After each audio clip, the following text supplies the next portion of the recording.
이슈 분석 와의 시간입니다. 시장에서 중요한 이슈들 함께 정리해보면서 여러분만의 투자 전략 만들어 보셨으면 좋겠습니다. 김세용 전문가와 함께하도록 할게요. 어서 오세요. 안녕하세요. 네, 반갑습니다. 자, 오늘의 주제는 트럼프 리스크와 외국인 동향입니다. 한반도 지정학적 리스크로 인해서 요즘에 외국인들의 매도세가 거세지고 있습니다. 거기다가 또 트럼프 행정부의 정치적인 불확실성이 함께 불거지면서 시장의 분위기가 쉬워보이지는 않습니다. 일단 이 매도 동향에 대해서 먼저 정리를 해보도록 할까요? 네, 오늘도 외국인들은 300억 넘게 코스피에서 팔고 있고요. 그리고 최근 한 달 동안 보면 외국인들은 3조 4천억 정도로 팔았고 기관들은 3조 6천억 정도를 받아주는 모습입니다. 올해 외국인들은 7조 1천억 정도를 매수를 했는데요. 그 기관 투자자는 5조 원 정도 매수를 했고 개인은 5조 원 정도 매도를 했습니다. 최근에 이렇게 그 외국인들이 계속 팔고 있는 모습들은 그 북한 리스크가 가장 큰 요인이라고 말씀을 드릴 수가 있고요. 그런데 이제 그 외국인 매도 이유 중에서 그 제가 생각할 때는 가장 큰 이유는 트럼프 리스크 있지 않냐라고 생각이 듭니다. 18일 날 그 스티브 배넌 수석 전략가를 그 전격 경질을 했는데요. 이 모습이 아마도 그 지금까지 보호 무역의 대표 주자인 그리고 또한 극우주의자 성향을 갖고 있는 스티브 배넌의 이런 그 온라인 매체와의 인터뷰 통해서 이제 그 트럼프 정부와 그 스티브 배넌의 흔히 말하는 그 대척점을 이루는 그 멘트 때문에 아마도 이 경질이 된 것 같은데요.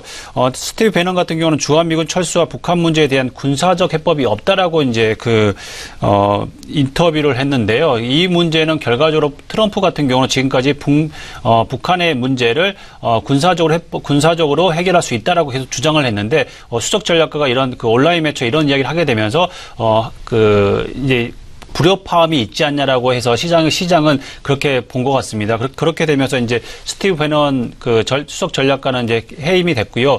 그렇게 되면서 이제 지금 현재 백악관에서 그 4인방인 맥메스터 그리고 또 이방카나 쿠슈너 그 게리콘 그 위원장 같은 경우 보게 된다면 대표적인 글로벌화 그 주의자입니다. 그렇기 때문에 이제 지금은 보호무역주의자들은 어느 정도 그 뒤편으로 물러났다 있다고 볼 수가 있고요.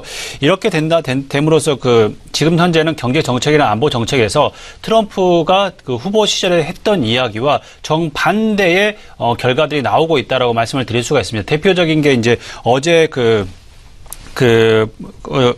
엘링턴 포트마이어 기지에서 했던 이야기인데요. 트럼프 후보 같은 경우는 후보 시절에는 아프간에서 그 미군을 철수하겠다라고 이야기를 했는데 어제 같은 경우 이야기할 때 보게 된다면 IS나 그리고 탈레반이 미군이 철수하게 되면 이 자리를 메울 것이다라고 이런 이야기를 통해서 미군 철수를 늦추고 아니면 추가 파병을 더 할 수도 있다는 뉘앙스를 남기게 됩니다.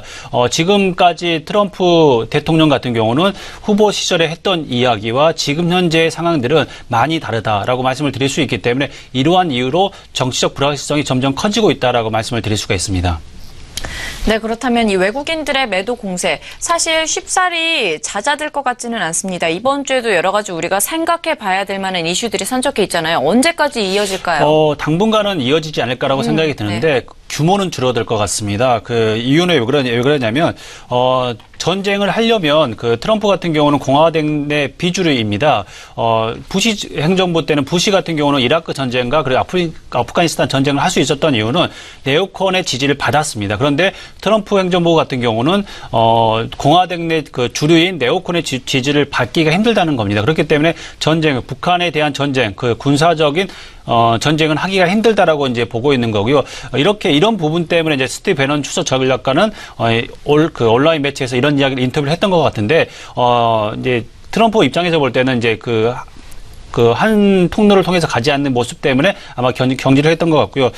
제가 생각할 때는 이런 부분이 있기 때문에 네오콘의 지지를 받기도 힘들고 그리고 또한 이런 공화당 내 주류의 그 힘을 받기가 힘들기 때문에 전쟁을 하기가 힘든 상황이다라고 말씀을 드릴 수가 있고요. 제가 다음으로 이제 보는 게 뭐냐면 제니 옐런 의장의 임기가 내년에 2월 달에 끝납니다. 그러면 이제 만약에 연임이 된다면 괜찮겠지만 연임이 안 될 가능성이 지금은 크다라고 볼 수가 있고요. 만약에 이제 연임이 안 된다면 트럼프 대통령이 지명을 해야 되는데 그러면 아마도 이제 10월 달에 11월 달 정도는 지명을 하고 그리고 이제 의회에 흔히 말하는 청문회를 통과를 해야 되는데 그렇게 되는데 지금 현재 보면은 가장 유력한 사람이 게리 콘 국가경제위원회 위원장입니다. 36%의 지지를 받고 있고요. 그런데 이 사람은 비경제학자고요. 그리고 또한 골드만삭스에서 수십 년 동안 일을 했던 월가 출신입니다. 이 사람은 작년에 3월 달에 이제 심포니언님에서 이런 이야기를 했습니다. 모든 중앙은행들이 갑자기 3%의 금리를 올린다면 세계 경제는 지금보다 더 좋아질 것이라고 이야기를 했습니다. 이런 모습들은 월가를 대변하는 목소리라고 볼 수가 있습니다. 이렇게 된다면 아마도 이런 제니 옐런 의장이 그만두고 게리 콘 의장이 만약에 된다면 제가 생각할 때는 시장의 변동 구성은 지금보다는 더 커질 가능성이 크다라고 볼 수가 있고요.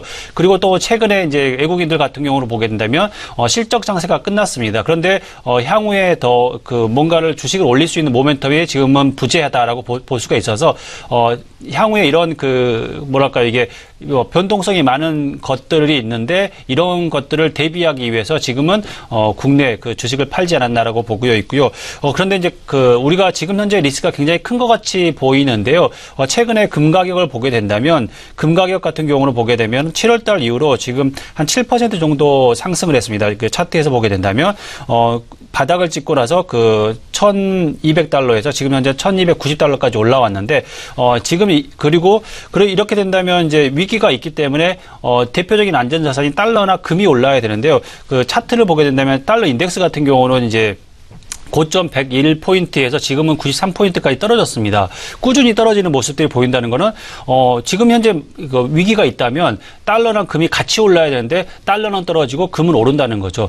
이 부분 어떻게 해석해야 되냐면 선후 관계에서 보게 된다면 달러 약세가 우선이다라고 볼 수가 있습니다. 달러 가치가 떨어지면서 상대적으로 금 가격이 오른다라고 볼 수가 있습니다. 그렇기 때문에 안전자산의 선호 이런 모습은 아니고 그래서 지금은 공화당 정부의 정책들, 약달러 정책이 꾸준히 지속되고 있기 때문에 이런 것들로 인해서 원자재 가격의 가격이나 아니면 금 가격에 자극을 주고 있다라고 볼 수가 있기 때문에 아마도 지금까지 트럼프 정부에서 트럼프 대통령이 했던 이야기와 결과를 보게 된다면 굉장히 상반된 결과가 나온다. 강한 미국을 주장하고 있지만 강달러보다 오히려 약달러가 되고 있고 그리고 또한 아프간에 철수하지 않겠다고 이야기했지만 결과적으로 보게 된다면 철수하겠다고 이야기했지만 철수하지 않는 모습들이 보이고 있고 이런 모습을 보면 제가 생각할 때는 지금 공화당이 지금까지 했던 정책들을 모니터링하게 된다면 투자에 도움이 되지 않을까라고 생각이 듭니다. 그러면 그러한 방향성들을 좀 따지면서 우리가 투자 전략을 만들어 봐야 될 것 같은데요. 일단 말씀하신 것처럼 외국인들의 매도 공세가 당분간 갑자기 줄어들지는 않겠지만 이러한 부분을 감안한다면 우리가 어떻게 투자 전략을 만들면 좋을까요? 우선은 과거 사례를 보게 된다면 공화당 정부가 어떤 스탠스를 취했냐. 약달러 정책이었습니다. 약달러 정책이 부시 정부가 들어오고 나서 보통 보게 된다면 달러 가치가 30% 정도 하락을 했었습니다. 그렇기 때문에 지금 현재 한 6에서 7% 정도 떨어진 모습들이 향후에도 10에서 20% 더 떨어질 수 있다라고 볼 수가 있고요. 그리고 또한 이런 약달러 정책은 신흥국 시장 특히 그리고 원자재 가격들에 영향을 미친다라고 볼 수가 있습니다. 그렇기 때문에 신흥국 시장에서 그리고 또 원자재 가격에 대한 부분에 투자를 좀 늘릴 필요가 있고요. 그리고 또 내일 모레 있는 제니 옐런 의장의 잭슨 홀 미팅 이후에 연설이 있는데, 시장의 전문가들은 별로 그렇게 크게 이렇게 별 내용이 없을 거라고 이야기는 하지만, 대체적인 시장은 그렇지만 만약에 별다른 이야기가 나온다면 아마도 시장은 또 한 번 더 요동칠 가능성이 크다라고 볼 수가 있고요. 외국인들은 아마도 이런 지금은 현금 확보를 하는 향후에 하반기에 대한 하반기의 변수가 주요 변수가 너무 많기 때문에 이런 변수에 대비라는 차원이 있다라고 볼 수가 있고요.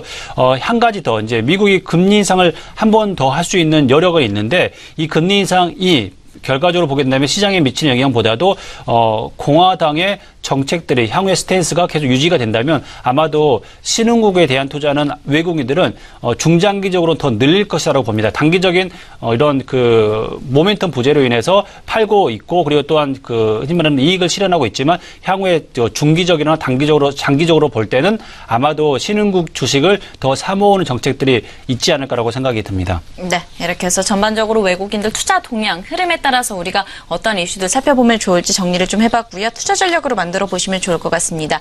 이슈 분석 Y시간이었습니다. 김세용 전문가와 함께했습니다. 오늘 말씀 고맙습니다.